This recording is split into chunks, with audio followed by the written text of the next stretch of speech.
Media যত ইসলামের বিরুদ্ধে কথা বলে যাক, তারা যত বেশি ইসলামকে ছোট করবে, তারা যত বেশি বিরোধিতা করবে, ইনশাআল্লাহ ইসলামের প্রসার আরো বাড়বে। শ্রদ্ধেয় গুরুজনেরা এবং আমার প্রিয় ভাই বোনেরা, আপনাদের সবাইকে স্বাগত জানাই ইসলামিক সম্ভাষণে। আসসালামু আলাইকুম ওয়া রাহমাতুল্লাহি ওয়া বারাকাতুহু। আল্লাহ সুবহানাহু ওয়া তাআলার দয়া, শান্তি এবং রহমত আপনাদের সবার উপরে বর্ষিত হোক। এটা আমার জন্য যথেষ্ট আনন্দ আর সম্মানের ব্যাপার। শেষ লেকচারটা দিচ্ছি এই কনফারেন্সে, গ্লোবাল পিস অ্যান্ড ইউনিটি। আজকে আমার লেকচারের টপিক, ইসলাম হচ্ছে একমাত্র সমাধান বিশ্বজুড়ে শান্তি আর একতার জন্য। একতা এটা আসলে বিভিন্ন রকমের হতে পারে। একতা যার ভিত্তি হচ্ছে রক্তের সম্পর্ক, একতা যেটার ভিত্তি হলো এলাকা, সম্প্রদায়, গোত্র বা বর্ণ। তবে এই সব একতার সীমাবদ্ধতা আছে, এগুলো পৃথিবীব্যাপী না। ইসলাম ধর্ম এটা মানে না যে মানব জাতি বিভিন্ন গোত্র আর স্তরে বিভক্ত। আমার লেকচারের শুরুতে পবিত্র কোরআনের একটা আয়াত বলেছি, সূরা হুজুরাত অধ্যায় নম্বর 49 আয়াত নম্বর 13। আল্লাহ পবিত্র কোরআনে বলেছেন, يا أيها الناس إنا خلقناكم من ذكر وأنثى وجعلناكم شعوبا وقبائل لتعارفوا إن أكرمكم عند الله أتقاكم إن الله عليم خبير। যার মানে, হে মানব জাতি, আমি তোমাদেরকে এক জোড়া পুরুষ ও নারী হতে সৃষ্টি করেছি, আর তোমাদের বিভক্ত করেছি আমি বিভিন্ন জাতীয় গোত্রে, যাতে একে অন্যকে চিনতে পারো। এজন্য নয় যে একে অন্যকে ঘৃণা করবে। এবং আল্লাহর কাছে সেই ব্যক্তির অধিক মর্যাদা রয়েছে যে ব্যক্তির রয়েছে তাকওয়া। আল্লাহ সুবহানাহু ওয়া তাআলার বিচার করার মানদণ্ডটা, সেটা গায়ের রং না, সেটা বর্ণ না, সম্পদ না, লিঙ্গ না, সেটা হচ্ছে তাকওয়া। তার মানে আল্লাহকে মেনে চলা, ধার্মিকতা আর ন্যায়নিষ্ঠতা। আল্লাহ পবিত্র কোরআনে বলেছেন সূরা রুম অধ্যায় নম্বর 30 অনুচ্ছেদ 22, তার নিদর্শনাবলীর মধ্যে রয়েছে আকাশমণ্ডলী ও পৃথিবীর সৃষ্টি, এবং তিনি তোমাদের ভাষা আর বর্ণের মধ্যে বৈচিত্র্য সৃষ্টি করে দিয়েছেন। এতে জ্ঞানীদের জন্য অবশ্যই বহু নিদর্শন রয়েছে। আল্লাহ মানুষকে বিভিন্ন বর্ণের সৃষ্টি করেছেন, বিভিন্ন ভাষা দিয়েছেন, যাতে করে একে অন্যকে চিনতে পারেন। আল্লাহ বলেছেন সূরা ইসরা অধ্যায় নম্বর 17 আয়াত 70, ولقد كرمنا بني آدم। আল্লাহ সব আদম সন্তানকে মর্যাদা দান করেছেন। পৃথিবীর যে অংশ থেকে আপনি আসেন না কেন, যে সম্প্রদায় থেকে আসেন না কেন, আল্লাহ সুবহানাহু ওয়া তাআলা সব আদম সন্তানকে মর্যাদা দিয়েছেন, পুরো মানব জাতিকে। আল্লাহ বলেছেন সূরা ফাতির অধ্যায় 35 আয়াত 24, وإن من أمة إلا خلا فيها النذير। এমন কোন সম্প্রদায় নেই যাদের কাছে আমি সতর্ককারী পাঠাইনি। আল্লাহ কোরআনে বলেছেন সূরা রদ অধ্যায় 13 অনুচ্ছেদ 7, ولكل قوم هاد। প্রত্যেক সম্প্রদায়ের জন্য রয়েছে পথপ্রদর্শক। আল্লাহ তাআলা প্রত্যেক সম্প্রদায়ের জন্য নবী রাসূল পাঠিয়েছেন। আমাদের নবীজি মুহাম্মদ সাল্লাল্লাহু আলাইহি ওয়াসাল্লাম বলেছেন, এই সহিহ হাদিসটা আছে আহমদ ইবনে হাম্বলে খণ্ড নম্বর 5। আমাদের নবীজি বলেছেন, এ পর্যন্ত পৃথিবীতে 1,24,000 নবী রাসূল এসেছেন। তবে যেসব নবী রাসূল সর্বশেষ ও চূড়ান্ত নবী মুহাম্মদ সাল্লাল্লাহু আলাইহি সাল্লামের আগে এসেছেন, তারা এসেছেন শুধু তাদের সম্প্রদায়ের জন্য, তাদের উম্মার জন্য।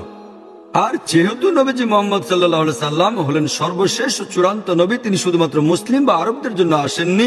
আল্লাহ পবিত্র কোরআনে বলেছেন সূরা আম্বিয়া অধ্যায় নম্বর 21 আয়াত নম্বর 107, وما أرسلناك إلا رحمة للعالمين। আমি তো তোমাকে প্রেরণ করেছি কেবল বিশ্বজগতের প্রতি রহমত হিসেবে, সকল সৃষ্টির প্রতি রহমত হিসেবে, পুরো মানবজাতির প্রতি রহমত হিসেবে। আল্লাহ বলেছেন সূরা সাবা অধ্যায় নম্বর 34 আয়াত নম্বর 28, وما أرسلناك إلا كافة للناس بشيرا ونذيرا।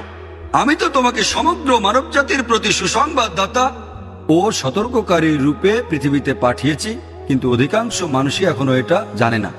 তাহলে নবীজি মুহাম্মদ সাল্লাল্লাহু আলাইহি সাল্লাম শুধুমাত্র মুসলিম বা আরবদের জন্য আসেননি, তিনি এসেছিলেন পুরো মানব জাতির জন্য। আল্লাহ কোরআনে বলেছেন সূরা রদ অধ্যায় 13 আয়াত 38, لكل أجر كتاب। প্রত্যেক যুগে আমি আসমানি কিতাব পাঠিয়েছি। পবিত্র কোরআনে মাত্র 4টার নাম উল্লেখ করা হয়েছে, তবে প্রত্যেক যুগে আল্লাহ আসমানি কিতাব পাঠিয়েছেন।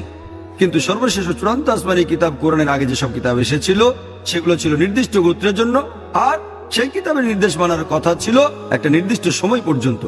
তবে যেহেতু কোরআন সর্বশেষ ও চূড়ান্ত আসমানি কিতাব, আল্লাহ বলেছেন সূরা ইব্রাহিম অধ্যায় নম্বর 14 আয়াত নম্বর 1, আলিফ লাম রা।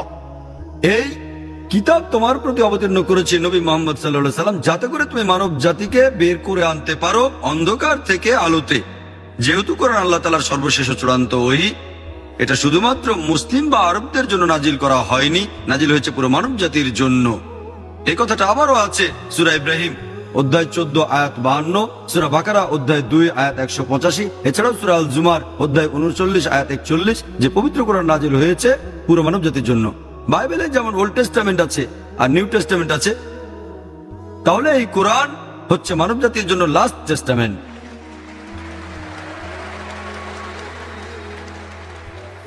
এখানে বিশ্বাসের মূল ভিত্তি হচ্ছে কেবলমাত্র একজন সৃষ্টিকর্তাকে বিশ্বাস করা, রক্ষাকর্তা। এই পুরো বিশ্ব জগতে শুধু তারই ইবাদত করা উচিত। কেবলমাত্র একজন ঈশ্বরকে বিশ্বাস করা, যিনি এই বিশ্বজগৎ সৃষ্টি আর রক্ষা করছেন। এটাই হলো একমাত্র পয়েন্ট পুরো মানব জাতির একতাবদ্ধ হওয়ার জন্য। আর এটা আমাদের একতাবদ্ধ হওয়ার একটা পয়েন্ট যে আমাদের পূর্বপুরুষ এক এবং আমাদের সৃষ্টিকর্তা, আমাদের রক্ষাকর্তা, আমাদের পালনকর্তা কেবল একজন, শুধুমাত্র তারই ইবাদত করা উচিত। আপনারা যদি পড়েন পৃথিবীর প্রধান ধর্মগ্রন্থগুলো, সেখানেও এক ঈশ্বরের কথা বলা হয়েছে যে আমরা এক ঈশ্বরে বিশ্বাস করব। এটাই হচ্ছে মানব জাতির একতাবদ্ধ হওয়ার একমাত্র পথ বিশ্বে শান্তির জন্য। ধর্ম অক্সফোর্ড ডিকশনারি অনুযায়ী মানে কোনো অতিমানবীয় নিয়ন্ত্রণ শক্তিতে বিশ্বাস করা, ব্যক্তিগত ঈশ্বর বা অনেক ঈশ্বর যার উপাসনা করা আর অনুগত হওয়া উচিত। এক কথায় ধর্ম মানে ঈশ্বরে বিশ্বাস করা। আল্লাহ পবিত্র কোরআনে বলেছেন সূরা আল ইমরান অধ্যায় নম্বর 3 আয়াত নম্বর 64, কুল ইয়া আহলাল কিতাব বলো হে কিতাবীগণ, তাআলু ইলা কালিমাতিন সাওয়াইন বাইনানা বাইনাকুম এসো সেই কথায় যা আমাদের ও তোমাদের মধ্যে এক। প্রথম সাদৃশ্য কি? আল্লা না'বুদা ইল্লাল্লাহ, আমরা আল্লাহ ব্যতীত অন্য কারো ইবাদত করি না, ওয়ালা নুশরিকা বিহি শাইয়্যান, আমরা অন্য কিছুকে তার শরীক করি না, ওয়ালা ইয়াত্তাখিযা বা'দুনা বা'দান আরবাবান মিন দুনিল্লাহ, আমরা আমাদের মধ্য থেকে অন্য কাউকে আল্লাহ ব্যতীত রব হিসেবে গ্রহণ করি না। ফাইন তাওয়াল্লাউ, যদি তারা মুখ ফিরিয়ে নেয়, ফাকুলু শাদু বলো সাক্ষী থাকো বিআন্না মুসলিমুন, যে আমরা মুসলিম, আল্লাহর কাছে নিজের ইচ্ছাকে সমর্পণ করি।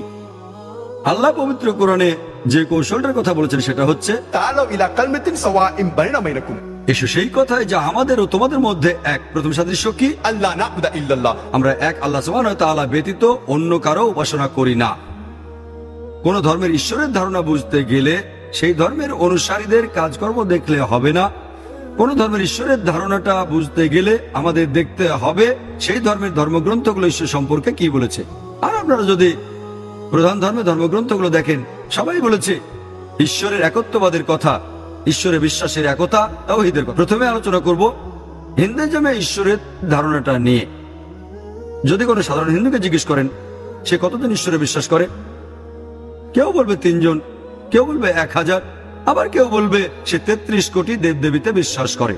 তবে কোনো জ্ঞানী হিন্দুকে জিজ্ঞেস করেন যিনি হিন্দু ধর্মগ্রন্থগুলো সম্পর্কে জানেন, তিনি আপনাকে বলবেন হিন্দুদের উচিত শুধুমাত্র একজন ঈশ্বরের উপাসনা করা। সাধারণ হিন্দুরা একটা ফিলোসফিতে বিশ্বাস করে যার নাম প্যান্থাইজম। সাধারণ হিন্দুরা বলে যে সবকিছু ঈশ্বর, গাছ ঈশ্বর, সূর্য ঈশ্বর, চাঁদ ঈশ্বর, মানুষ ঈশ্বর, সাপও ঈশ্বর। আমরা মুসলিমরা যেটা বলি সবকিছু হচ্ছে ঈশ্বরের, ঈশ্বর তারপরে এর শব্দটা রয়েছে। সবকিছুর মালিক হচ্ছে ঈশ্বর। গাছের মালিক ঈশ্বর, সূর্যের মালিক ঈশ্বর, চাঁদের মালিক ঈশ্বর, মানুষের মালিক ঈশ্বর, সাপের মালিকও ঈশ্বর। তাহলে হিন্দু আর মুসলিমদের মধ্যে প্রধান পার্থক্য হচ্ছে সাধারণ হিন্দুরা বলে সবকিছু ঈশ্বর, আমরা মুসলিমরা বলি সবকিছু ঈশ্বরের, ঈশ্বর তারপরে এর শব্দটা রয়েছে। যদি আমরা এর শব্দটার সমাধান করতে পারি, হিন্দু আর মুসলিম আমরা একতাবদ্ধ হয়ে যাব। সেটা কিভাবে করবো? আল্লাহ যেভাবে বলেছেন তাআলু ইলা কালিমাতিন সাওয়াইন বাইনানা বাইনাকুম, এসো সেই কথাই যা আমাদের ও তোমাদের মধ্যে এক। প্রথম সাদৃশ্য কি? আল্লা না'বুদা ইল্লাল্লাহ, আমরা আল্লাহ ব্যতীত অন্য কারো ইবাদত করি না। আসলে এবারে দেখি হিন্দু ধর্মগ্রন্থগুলোতে সর্বশক্তিমান ঈশ্বর সম্পর্কে কি বলা হয়েছে। হিন্দুদের পবিত্র ধর্মগ্রন্থগুলোর মধ্যে রয়েছে ছান্দোগ্য উপনিষদ। এখানে বলা হয়েছে অধ্যায় নম্বর 6 অনুচ্ছেদ 2 পরিচ্ছেদ 1, একম এভিদিত্যম, এটা সংস্কৃত উদ্ধৃতি যার মানে ঈশ্বর কেবলমাত্র একজন, দ্বিতীয় কেউ নেই। তারপরে বলা হয়েছে শ্বেতাক্ষেত্র উপনিষদে অধ্যায় নম্বর 6 অনুচ্ছেদ 9, নাচস্য কাসিজ জানিতা না জানিপা, এই কথাটার মানে হচ্ছে সর্বশক্তিমান ঈশ্বর, তার কোনো প্রভু নেই, তার কোনো বাবা মা নেই, তার মা নেই, তার কোনো বাবা মা নেই। এর উল্লেখ আছে শ্বেতাক্ষেত্র উপনিষদে অধ্যায় নম্বর 4 অনুচ্ছেদ 19। न तस्य प्रतिमा अस्ति ঈশ্বরের সমতুল্য আর কিছুই নেই, সর্বশক্তিমান ঈশ্বরের সমতুল্য কিছু নেই। হিন্দু ধর্মগ্রন্থগুলোর মধ্যে সবচেয়ে জনপ্রিয় আর সবচেয়ে বেশি পড়া ভগবদ গীতা। ভগবদ গীতায় বলা হয়েছে অধ্যায় নম্বর 7 অনুচ্ছেদ 20, জাগতিক আশা আকাঙ্ক্ষা যাদের সব বিচার বুদ্ধি কেড়ে নিয়েছে তারা নকল ঈশ্বরের উপাসনা করে, তারা মূর্তি পূজা করে। ভগবদ গীতায় উল্লেখ করা হয়েছে অধ্যায় নম্বর 10 অনুচ্ছেদ 3, তারা জানে যে আমি স্বয়ম্ভু, যে কখনো জন্মগ্রহণ করেনি, পুরো বিশ্বজগতের সর্বময় প্রভু। হিন্দু ধর্মগ্রন্থগুলোর মধ্যে সবচেয়ে পবিত্র হচ্ছে বেদ। যজুর্বেদে উল্লেখ আছে অধ্যায় নম্বর 32 অনুচ্ছেদ নম্বর 3, न तस्य प्रतिमा अस्ति মহান ঈশ্বরের কোনো প্রতিমূর্তি নেই, সর্বশক্তিমান ঈশ্বরের কোনো প্রতিমা নেই। যজুর্বেদে উল্লেখ করা হয়েছে অধ্যায় নম্বর 40 অনুচ্ছেদ 9, अंधात्म प्रविशन्ति या असम्मुतिमुपास्ते তারা অন্ধকারে প্রবেশ করছে যারা আসাম্মতির উপাসনা করে। বিভিন্ন প্রাকৃতিক জিনিস যেমন আগুন, পানি, বাতাস ইত্যাদি। অনুচ্ছেদটা তারপর বলছে তারা আরো বেশি অন্ধকারে প্রবেশ করছে যারা উপাসনা করে সাম্বতির, মানে মানুষের বানানো জিনিস যেমন টেবিল, চেয়ার, মূর্তি ইত্যাদি। কথা কে বলেছে? যজুর্বেদ অধ্যায় নম্বর 32 অনুচ্ছেদ 3। ঋগ্বেদে উল্লেখ করা হয়েছে গ্রন্থ নম্বর 1 অনুচ্ছেদ 164 পরিচ্ছেদ 46, एकम सत विप्र बहुधा वेदान्ते ঈশ্বর একজন, সত্য একজন, জ্ঞানীরা তাকে বিভিন্ন নামে ডেকে থাকেন। আর শুধুমাত্র ঋগ্বেদের একটা অনুচ্ছেদে সর্বশক্তিমান ঈশ্বরের 33টা আলাদা বৈশিষ্ট্যের কথা বলা হয়েছে। ঋগ্বেদে গ্রন্থ নম্বর 2 অনুচ্ছেদ 1, ঋগ্বেদ আরো বলেছে গ্রন্থ নম্বর 8 অনুচ্ছেদ 1 পরিচ্ছেদ 1, मां चिदन्यदि संसद সকল প্রশংসা শুধু তারই প্রাপ্য, শুধু তারই উপাসনা করো। আর ব্রহ্মসূত্র হিন্দুইজমের ধর্মবিশ্বাসের মূল ভিত্তিটা হচ্ছে एकम ब्रह्म द्योत्या नास्ते नहना नास्ते किंचन भगवान एक ही है, दूसरा नहीं है, नहीं है, नहीं है, जरा भी नहीं है। ঈশ্বর কেবলমাত্র একজন, দ্বিতীয় কেউ নেই, কোথাও কেউ নেই, কোথাও কেউ নেই, আর কোথাও কেউ নেই। যদি হিন্দু ধর্মগ্রন্থগুলো পড়েন তাহলে হিন্দুইজমে ঈশ্বরের ধারণাটা বুঝতে পারবেন, যে সেখানে বলা হয়েছে বিশ্বাস করবে একজন ঈশ্বরকে যার কোনো প্রতিমূর্তি নেই, যার কোনো মূর্তি নেই, শুধু তার উপাসনা করো। আসলে এবার ইহুদি ধর্মে ঈশ্বরের ধারণা নিয়ে আলোচনা করি। ওল্ড টেস্টামেন্টে উল্লেখ করা হয়েছে বুক অফ ডিউটেরোনমি অধ্যায় নম্বর 6 অনুচ্ছেদ 4, মুসা আলাইহিস সালাম বলেছেন, शमा इज़राइलो अदन हाइनो अदन खद এটা হিব্রু রীতি যার মানে শোনো ইসরায়েলবাসী, প্রভু আমাদের ঈশ্বর হলেন একজন। এটা আছে বুক অফ আইজায়াতে অধ্যায় নম্বর 43 অনুচ্ছেদ 11, আমি তোমাদের প্রভু, অন্য আর কেউ নেই, আমি ব্যতীত অন্য কোনো রক্ষাকর্তা নেই। আছে বুক অফ আইজায়া অধ্যায় 45 অনুচ্ছেদ 5, আমি ঈশ্বর, আর কেউ নেই, আমি ব্যতীত আর কোনো উপাস্য নেই। এরপর বুক অফ আইজায়া অধ্যায় 46 অনুচ্ছেদ 9, আমি ঈশ্বর, আমার সমতুল্য কেউ নেই। এরপর বুক অফ এক্সোডাস অধ্যায় নম্বর 20 অনুচ্ছেদ 3 থেকে 5, এছাড়াও বুক অফ ডিউটেরোনমি অধ্যায় 5 অনুচ্ছেদ 7 থেকে 9 বলা হয়েছে সর্বশক্তিমান ঈশ্বর ওল্ড টেস্টামেন্টে বলছেন, আমাকে ছাড়া তোমরা আর কোনো দেবতার উপাসনা করবে না, তোমরা আমার এমন কোন প্রতিমূর্তি তৈরি করবে না, মূর্তি তৈরি করবে না যার সাথে সাদৃশ্য আছে উপরে আকাশের কিছু, নিচে মাটি বা মাটির নিচে পানিতে কিছুর সাথে। তাদের সামনে নতজানু হবে না, তাদের সেবা করবে না, কারণ আমি তোমাদের প্রভু, তোমাদের ঈশ্বর খুবই ঈর্ষাপরায়ণ। তাহলে যদি ওল্ড টেস্টামেন্ট পড়েন আপনারা ইহুদি ধর্মে ঈশ্বরের ধারণাটা বুঝতে পারবেন। তারাও এক ঈশ্বরে বিশ্বাস করে, শুধু তার উপাসনায় করা উচিত, তার কোনো প্রতিমূর্তি নেই। খ্রিস্টান ধর্মে ঈশ্বরের ধারণা সম্পর্কে আলোচনা করার আগে আমি কয়েকটা পয়েন্ট বলে নিই। ইসলাম হচ্ছে একমাত্র অখ্রিস্টান ধর্মবিশ্বাস যে ধর্মে যীশু খ্রিস্ট বা ঈসা আলাইহিস সালামকে আল্লাহর নবী বলে বিশ্বাস করা হয়। সেই মুসলিম আসলে মুসলিম না যদি সে ঈসা আলাইহিস সালামকে নবী বলে না মানে। আমরা মানি যে তিনি আল্লাহ সুবহানাহু ওয়া তাআলার প্রেরিত একজন নবী ও রাসূল, প্রেরিত পুরুষ। আমরা মানি যে তিনি হলেন মসিহ অর্থাৎ খ্রিস্ট। আমরা মানি যে তিনি অলৌকিকভাবে জন্মেছিলেন কোন পুরুষের স্পর্শ ছাড়াই, যেটা এখনকার দিনের অনেক আধুনিক খ্রিস্টানই বিশ্বাস করে না। আমরা মানি যে তিনি আল্লাহর নির্দেশে মৃতকে জীবিত করেছেন। আমরা মানি যে তিনি আল্লাহর নির্দেশে কুষ্ঠরোগী আর জন্মান্ধদের সুস্থ করেছেন। মুসলিম আর খ্রিস্টানরা এখানে আমরা এক। প্রশ্ন করতে পারেন তাহলে পার্থক্যটা কোথায়? আমাদের পার্থক্য হচ্ছে এরকম অনেক খ্রিস্টানই আছে যারা বলে যে যীশু খ্রিস্ট নিজেকে ঈশ্বর বলে দাবি করেছেন। তিনি বলেছেন যে আমি সর্বশক্তিমান ঈশ্বর। সত্যি বলতে আপনারা যদি বাইবেল পড়েন, গোটা বাইবেলে আপনারা স্পষ্ট করে বলা এমন একটা অনুচ্ছেদ খুঁজে পাবেন না যেখানে যীশু খ্রিস্ট বা ঈসা আলাইহিস সালাম নিজের মুখে বলেছেন যে আমি ঈশ্বর অথবা আমার উপাসনা করো।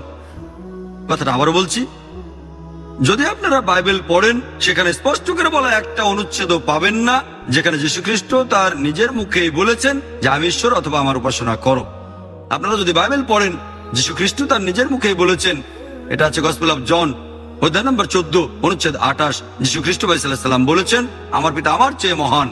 গসপেল অফ জন অধ্যায় 10 অনুচ্ছেদ 29, আমার পিতা সবার চেয়ে মহান। গসপেল অফ ম্যাথিউ অধ্যায় 12 অনুচ্ছেদ 28, আমি ঈশ্বরের আত্মার সাহায্যে শয়তানকে তাড়িয়ে দিই। গসপেল অফ লুক অধ্যায় 11 অনুচ্ছেদ 20, আমি ঈশ্বরের আঙ্গুলের সাহায্যে শয়তানকে তাড়িয়ে দিই। গসপেল অফ জন অধ্যায় 5 অনুচ্ছেদ 30, আমি নিজের থেকে কিছুই করতে পারি না।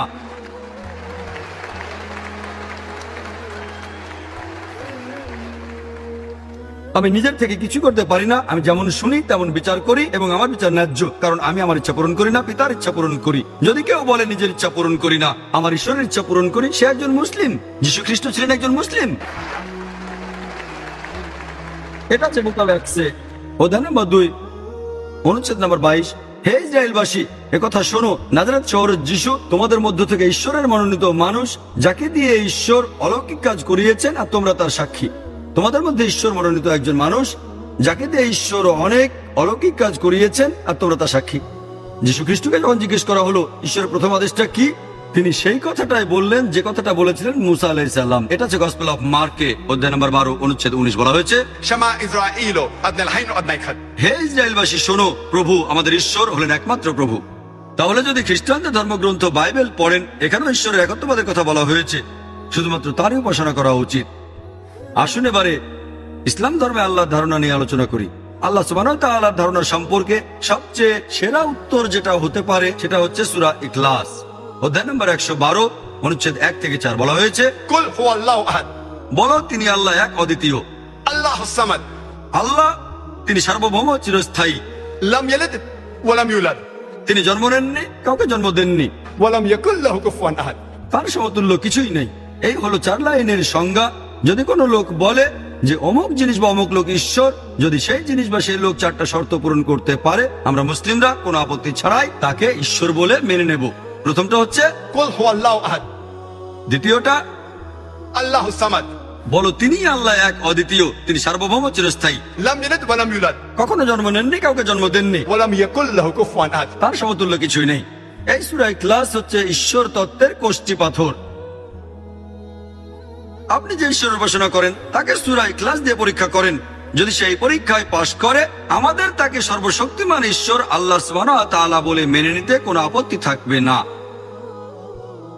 আল্লাহ পবিত্র কোরআনে বলেছেন সূরা ইসরা অধ্যায় 17 আয়াত 110, قل ادعوا الله عبد الرحمن أيما تدعو فله الأسماء الحسنى তোমরা তাকে আল্লাহ নামে ডাকো অথবা রহমান, তোমরা তাকে যে নামেই ডাকো, সকল সুন্দর নামসমূহ তো তারই। এই একজন ঈশ্বরে বিশ্বাস, যিনি সৃষ্টি আর রক্ষা করছেন পুরো বিশ্বজগৎ, পুরো মানুষ জাতি, এটাই হতে পারে একমাত্র কারণ একতাবদ্ধ হওয়ার। বিশ্বজুড়ে একতার জন্য এটা একমাত্র সমাধান। ইসলাম শুধু মুখে একতার কথা বলছে না, তাদের হাতে কলমে দেখিয়েও দেয়। আমাদের জীবনে প্রতিদিন আমরা মুসলিমরা বিশ্বাসের একতা দেখাচ্ছি। দিনে অন্তত 5 বার নামাজ আদায়ের সময় আমরা মুসলিমরা যখন নামাজ পড়ি, তখন কাঁধে কাঁধ লাগিয়ে দাঁড়াই। হতে পারে আমার পাশে যে লোকটা দাঁড়িয়ে আছে সে সাদা বা কালো, হলুদ বা বাদামি, ধনী বা গরিব, রাজা বা ফকির। যখন আমরা নামাজের জন্য দাঁড়াবো, কাঁধে কাঁধ লাগিয়ে দাঁড়াবো। আমরা মুসলিমরা বিশ্বজুড়ে একতাকে উদযাপন করি। প্রতি বছর একবার করে হজের সময় হজ করতে পৃথিবীর বিভিন্ন দেশ আর প্রান্ত থেকে লোকজন মক্কায় আসে। আমেরিকা থেকে, ইংল্যান্ড থেকে, কানাডা থেকে, সিঙ্গাপুর থেকে, মালয়েশিয়া থেকে, ইন্ডিয়া থেকে, পাকিস্তান থেকে, আরব দেশগুলো থেকে। আর পুরুষরা এ সময় 2 টুকরো সেলাই ছাড়া কাপড় পরে। আপনি দেখে বুঝতে পারবেন না যে আপনার পাশে যে লোকটা দাঁড়িয়ে আছে সে রাজা নাকি ফকির। এটা হচ্ছে বিশ্বজুড়ে একতার সবচেয়ে সেরা দৃষ্টান্ত। আমাদের নবী মুহাম্মদ সাল্লাল্লাহু আলাইহি ওয়াসাল্লাম বলেছেন, কোন আরব একজন অনারবের চেয়ে শ্রেষ্ঠ না, আবার কোন অনারব একজন আরবের চেয়ে শ্রেষ্ঠ না। কোন শ্বেতাঙ্গ একজন কৃষ্ণাঙ্গের চেয়ে শ্রেষ্ঠ না, আবার কোন কৃষ্ণাঙ্গ শ্বেতাঙ্গের চেয়ে শ্রেষ্ঠ না। শ্রেষ্ঠ হবে গুণ দিয়ে, শ্রেষ্ঠ হবে তাকওয়া দিয়ে। তার মানে আল্লাহকে মেনে চলা, ধার্মিকতা আর ন্যায়নিষ্ঠতা। তাহলে বিশ্বজুড়ে একতার একমাত্র সমাধান বিশ্বাস করা এবং উপাসনা করা মাত্র এক আল্লাহ, এক রক্ষাকর্তাকে। যদি আপনারা বাইবেল পড়েন, সেখানে স্পষ্ট করে বলা একটা অনুচ্ছেদও পাবেন না যেখানে যীশু খ্রিস্ট তার নিজের মুখেই বলেছেন যে আমি ঈশ্বর অথবা আমার উপাসনা করো। আপনারা যদি বাইবেল পড়েন, যীশু খ্রিস্ট তার নিজের মুখেই বলেছেন। এটা আছে গসপেল অফ জন অধ্যায় নম্বর 14 অনুচ্ছেদ 28, যীশু খ্রিস্ট ভাই সাল্লাল্লাহু আলাইহি সাল্লাম বলেছেন, আমার পিতা আমার চেয়ে মহান। গসপেল অফ জন অধ্যায় 10 অনুচ্ছেদ 29, আমার পিতা সবার চেয়ে মহান। গসপেল অফ ম্যাথিউ অধ্যায় 12 অনুচ্ছেদ 28, আমি ঈশ্বরের আত্মার সাহায্যে শয়তানকে তাড়িয়ে দিই। গসপেল অফ লুক অধ্যায় 11 অনুচ্ছেদ 20, আমি ঈশ্বরের আঙ্গুলের সাহায্যে শয়তানকে তাড়িয়ে দিই। গসপেল অফ জন অধ্যায় 5 অনুচ্ছেদ 30, আমি নিজের থেকে কিছুই করতে পারি না।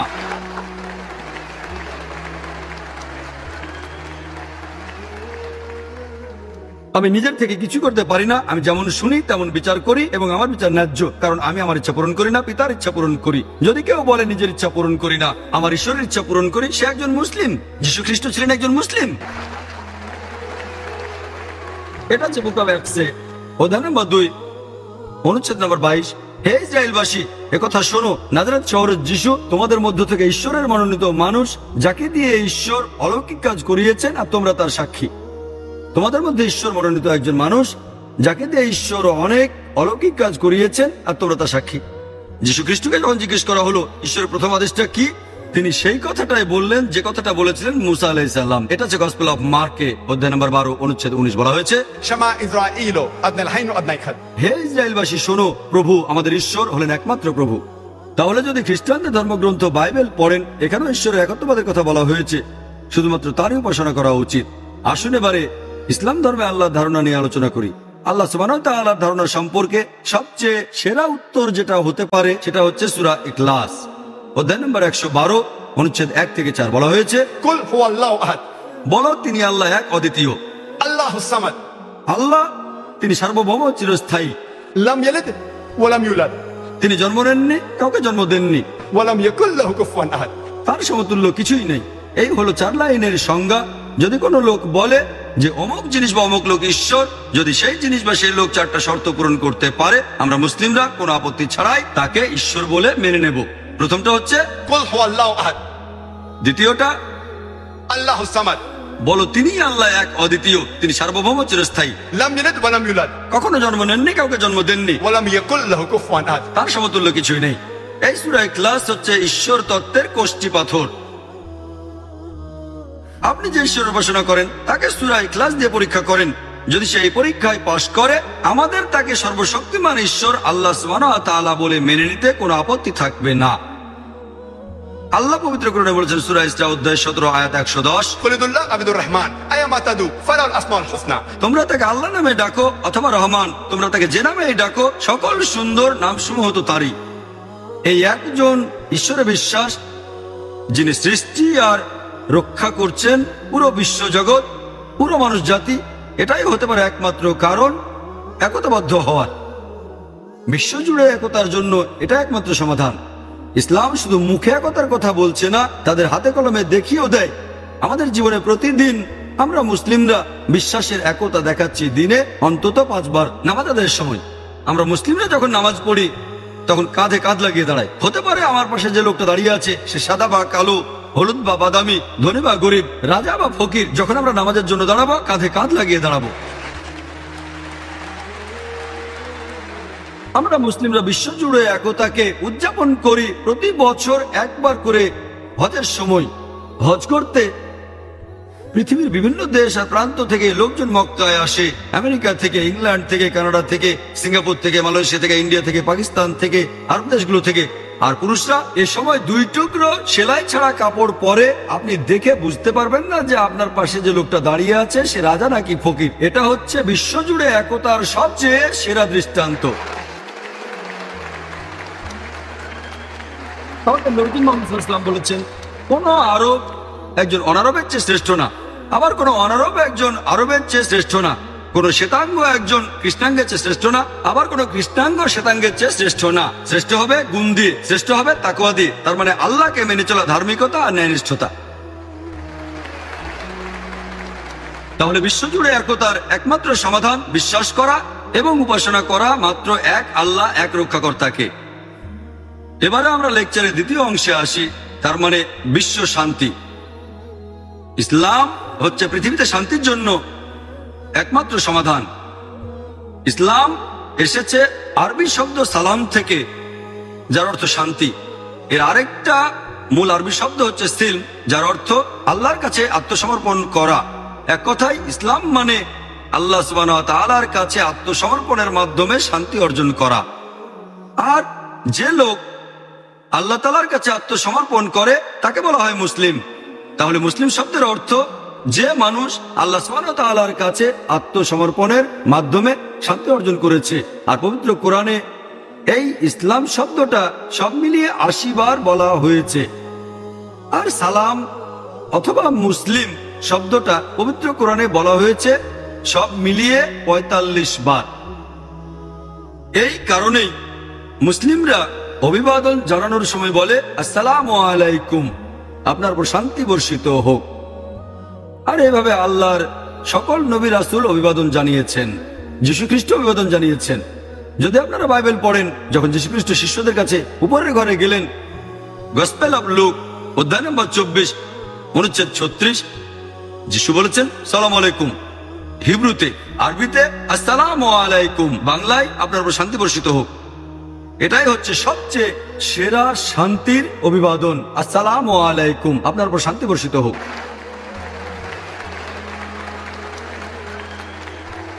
দুর্ভাগ্যজনকভাবে বর্তমানে পশ্চিমা বিশ্ব, যেখানে বেশিরভাগ মানুষই খ্রিস্টান ধর্মের অনুসারী, তারা নতুন ধরনের অভিবাদন চালু করেছে। Good morning, good afternoon, good evening, hi, hello. তারা যীশু খ্রিস্টের বলা অভিবাদনটা ব্যবহার করে না, আপনাদের উপরে শান্তি বর্ষিত হোক।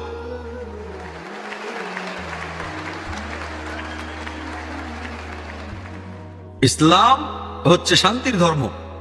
তবে দুর্ভাগ্যজনকভাবে আন্তর্জাতিক মিডিয়ায় এখন দেখতে পাই ইসলাম ধর্ম সম্পর্কে মিথ্যা খবর আর কুৎসা প্রচার করে। আন্তর্জাতিক মিডিয়া ইসলাম সম্পর্কে বিভিন্ন ভুল তথ্য প্রচার করছে পৃথিবী জুড়ে।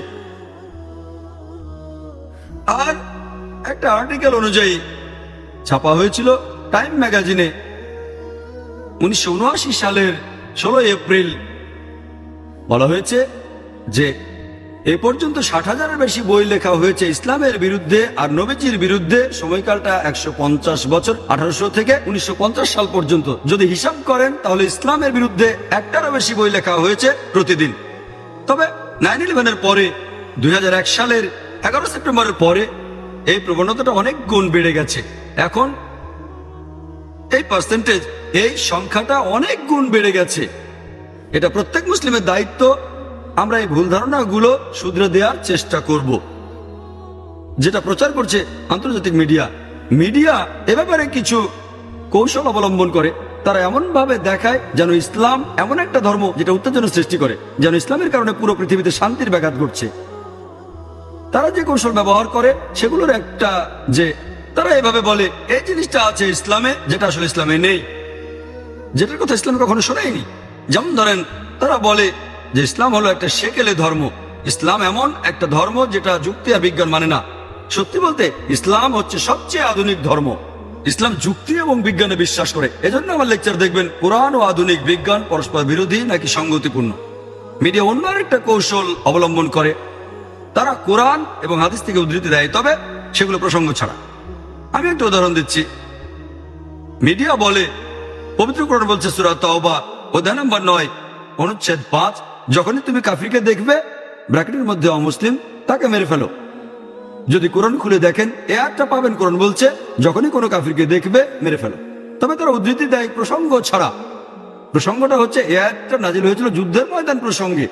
আল্লাহ বলেছেন শত্রুরা তোমাদের সঙ্গে লড়াই করতে এলে তোমরা ভয় পেও না, সাহসী হও আর তাদের মেরে ফেলো। এটা যুদ্ধের ময়দানে, তারা প্রসঙ্গ ছাড়া উদ্ধৃতি দেয়।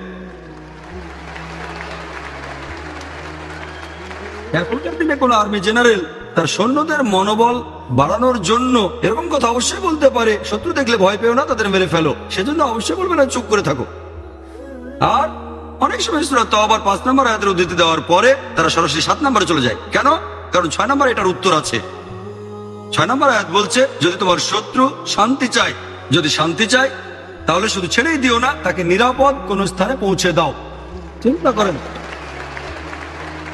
এখনকার দিনের সবচেয়ে ভালো আর্মি জেনারেল খুব বেশি হলে বলতে পারে ঠিক আছে শত্রুকে ছেড়ে দাও, তবে কোরআন বলছে শুধু তাদের ছেড়েই দিও না, নিরাপদ কোন স্থানে তাদের পৌঁছে দাও, যাতে তারা আল্লাহর বাণী শুনতে পারে। এরকম আরো উদাহরণ আছে।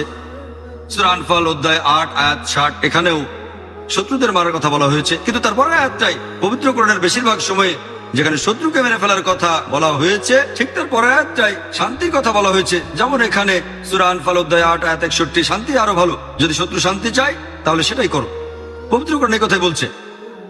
তাহলে কোরআন আর ইসলাম হচ্ছে শান্তির জন্য, তার প্রসঙ্গ ছাড়া উদ্ধৃতি দেয়। মিডিয়ার তৃতীয় কৌশল হচ্ছে যে তারা কুলাঙ্গার কিছু মানুষকে এমন ভাবে দেখায় যেন তারাই মুসলিমদের দৃষ্টান্ত। আপনাদের একটা প্রশ্ন করি, ধরেন একটা নতুন মার্সিডিজ গাড়ি দেখেছেন 500 SCL, আর যে লোক গাড়ি চালাতে জানে না সেরকম লোককে স্টিয়ারিং ধরে বসালেন, গাড়িটা অ্যাক্সিডেন্ট করলো, আপনি কাকে দোষ দেবেন? গাড়িকে দোষ দেবেন নাকি ড্রাইভারকে দোষ দেবেন? কাকে দোষ দেবেন, গাড়িকে না ড্রাইভারকে? দোষ দেবেন ড্রাইভারকে। যদি জানতে চান গাড়িটা কত ভালো, তাহলে গাড়ির খুঁটিনাটি দেখেন, গাড়িটার স্পিড কত, নিরাপত্তার ব্যবস্থা কি, পিক আপ কেমন, গাড়িতে কতগুলো গিয়ার আছে ইত্যাদি। আর যদি গাড়িটা চালিয়ে পরীক্ষা করতে চান, তাহলে স্টিয়ারিং হুইলে এক্সপার্ট ড্রাইভারকে বসান। যদি ইসলাম ধর্মকে বিচার করতে চান, তাহলে মুসলিমদের দৃষ্টান্ত দেখেন সর্বশেষ ও চূড়ান্ত নবী মুহাম্মদ সাল্লাল্লাহু আলাইহি সাল্লামকে। মিডিয়ার আরেকটা কৌশল হচ্ছে যে ইসলাম নাকি মানব জাতির জন্য সমস্যা।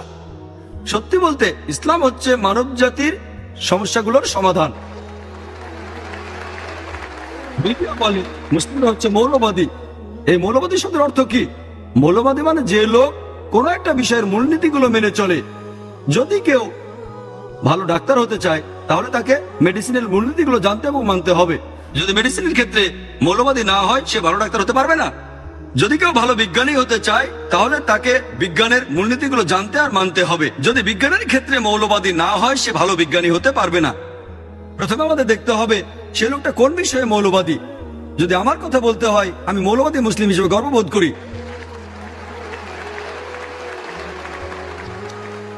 কারণ আমি ইসলামের মূল নীতিগুলো জানি আর মেনে চলার চেষ্টা করি। আমি জানি ইসলাম ধর্মে এমন একটা মূলনীতিও নেই যেটা সামগ্রিকভাবে মানবতার বিরুদ্ধে যায়। আমি চ্যালেঞ্জ করেছি ইসলামে এরকম একটা মূলনীতি দেখান যেটা সামগ্রিকভাবে মানবতার বিরুদ্ধে। যদি আপনারা অক্সফোর্ড ডিকশনারিতে এই মৌলবাদী শব্দটার অর্থ দেখেন, বলা হয়েছে মৌলবাদী হলো সেই লোক যে কোনো একটা ধর্মের প্রাচীন রীতিনীতিগুলো কঠোরভাবে পালন করে থাকে। তবে অক্সফোর্ড ডিকশনারির নতুন এডিশনে একটু বদলানো হয়েছে, বলা হয়েছে যে মৌলবাদী হলো সেই লোক যে কোনো একটা ধর্মের প্রাচীন রীতিনীতিগুলো কঠোরভাবে পালন করে থাকে, বিশেষ করে ইসলাম।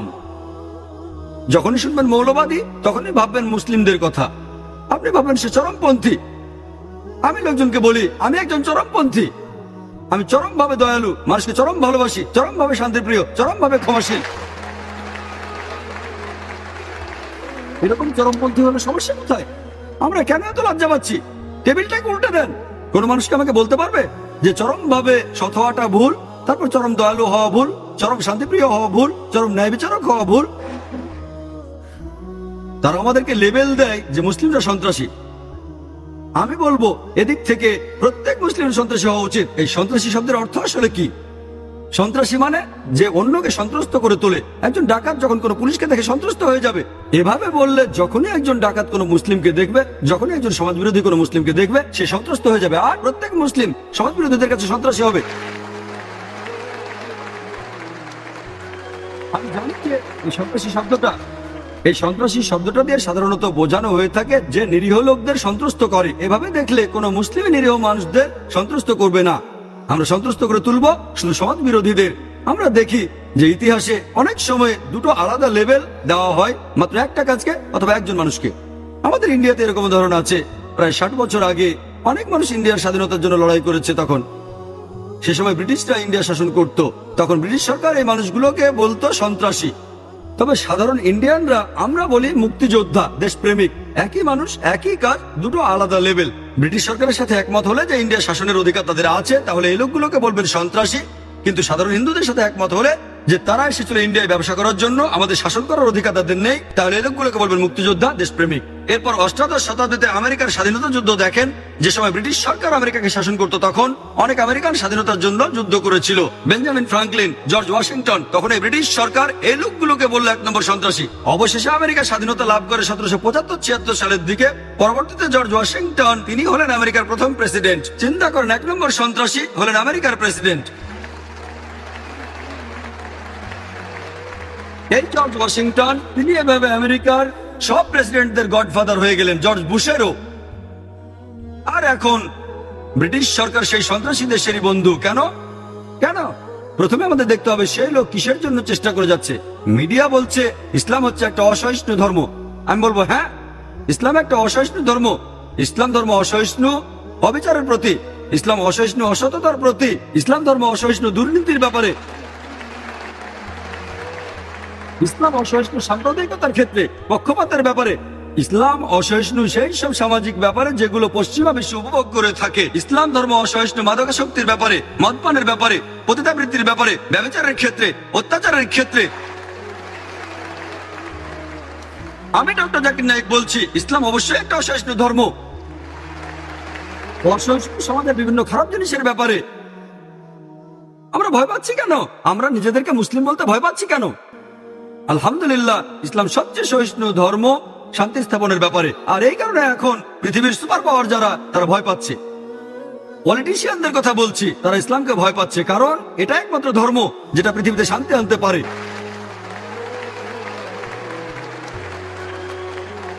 এই সুপার পাওয়াররা, এই পলিটিশিয়ানরা, তারা ভয় পায় যদি ইসলাম প্রসারিত হয় তারা ভোট হারাবে, তাদের চেয়ারটাও তারা হারাবে। তারা ইসলামকে ভয় পায়। এখনকার দিনে মিডিয়া বলে ইসলাম নাকি তরবারি দিয়ে ছড়ানো হয়েছে। ডিএলসি ওলেরি তার বইতে লিখেছেন, একজন বিখ্যাত ঐতিহাসিক, তিনি বলেছেন যে ইতিহাসে এটা পরিষ্কার যে উগ্রপন্থী মুসলিমরা পৃথিবীতে ঘুরে বেড়াচ্ছে আর তরবারি দিয়ে ইসলাম প্রচার করছে। এটা সবচেয়ে বড় আজগুবি একটা গল্প, যেটা ঐতিহাসিকরা বারবার বলেছে। প্লেন ট্রুথ ম্যাগাজিনে একটা জরিপ করা হয়েছিল 1986 সালে। 50 বছরে বিভিন্ন ধর্মের অনুসারী কি পরিমাণ বেড়েছে 1934 সাল থেকে 84 সাল পর্যন্ত। সেখানে যেটা 1 নম্বর ধর্ম সেটা ইসলাম, 235%। খ্রিস্টান ধর্ম মাত্র 47%, ইসলাম 235%। 1934 সাল থেকে 84 সালের মধ্যে কোন যুদ্ধটা হয়েছে যাতে হাজার হাজার লোক মুসলিম হয়ে গেছে? বর্তমানে আমেরিকায় যে ধর্মের অনুসারী সবচেয়ে বেশি হারে বাড়ছে সেটা ইসলাম। ইউরোপে ইসলাম ধর্মের অনুসারী সবচেয়ে বেশি হারে বাড়ছে।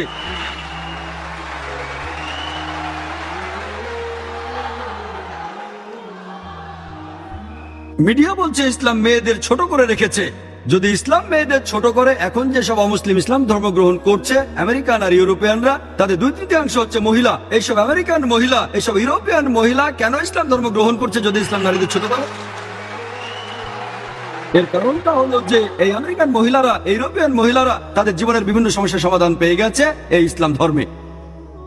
11 সেপ্টেম্বরের পর মাত্র 10 মাস সময়ের মধ্যে আমেরিকায় 34,000 আমেরিকান ইসলাম গ্রহণ করেছে। মাত্র 9 মাসের মধ্যে ইউরোপে 22,000 ইউরোপিয়ান ইসলাম গ্রহণ করেছে। আল্লাহ বলেছেন সূরা আল ইমরান অধ্যায় 3 আয়াত 54, মাকরু মাকরাল্লাহ ওয়াল্লাহু খায়রুল মাকিরিন। তারা চক্রান্ত করেছিল, আল্লাহ কৌশল করেছিলেন, নিশ্চয়ই আল্লাহ কৌশলীদের শ্রেষ্ঠ।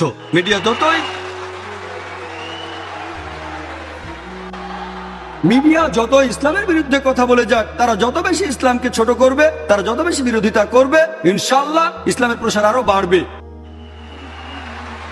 আল্লাহ পবিত্র কোরআনে প্রতিশ্রুতি দিয়েছেন আমাদের সব মিলিয়ে 3 জায়গায়। সূরা তাওবা অধ্যায় 9 আয়াত 33, সূরা ফাতা অধ্যায় 48 আয়াত 28 এবং সূরা সাফ অধ্যায় 61 আয়াত 9। হুয়াল্লাযী আরসালা রাসূলাহু বিল-হুদা ওয়াদ-দীনিল হক লিইয়ুযহিরাহু আলা-দ্দীনি কুল্লিহি ওয়ালাউ কারিহাল মুশরিকুন। আল্লাহ তার রাসূলকে পাঠিয়েছেন পথ নির্দেশ এবং সত্যের দিন সহ, যাতে করে এটা জয়ী হয় সব ধর্মের উপরে, অন্য সব ইসলামের উপরে, হোক সেটা Christianism, Judaism, Hinduism, Buddhism, atheism, modernism, socialism. ইসলাম ধর্ম এদের সবার উপরে জয়ী হবে, সবার উপরে থাকবে, কুল্লি সবার সাথে জয়ী হবে। আমার লেকচার শেষ করার আগে ডক্টর অ্যাডাম পিয়ারসনের একটা উদ্ধৃতি দিচ্ছি। তিনি বলেছেন, মানুষজন ভয় পায় যে একদিন পারমাণবিক বোমা আরবদের হাতে চলে যাবে। তারা এটা বুঝতে পারে না যে ইসলামের বোমা, এই শান্তির ধর্মের বোমা অনেকদিন আগে পড়ে গেছে। এটা পড়েছে যেদিন নবীজি মুহাম্মদ সাল্লাল্লাহু আলাইহি ওয়াসাল্লাম জন্মগ্রহণ করেছেন। ওয়া আখিরু দাওয়ানা আলহামদুলিল্লাহি রাব্বিল আলামিন।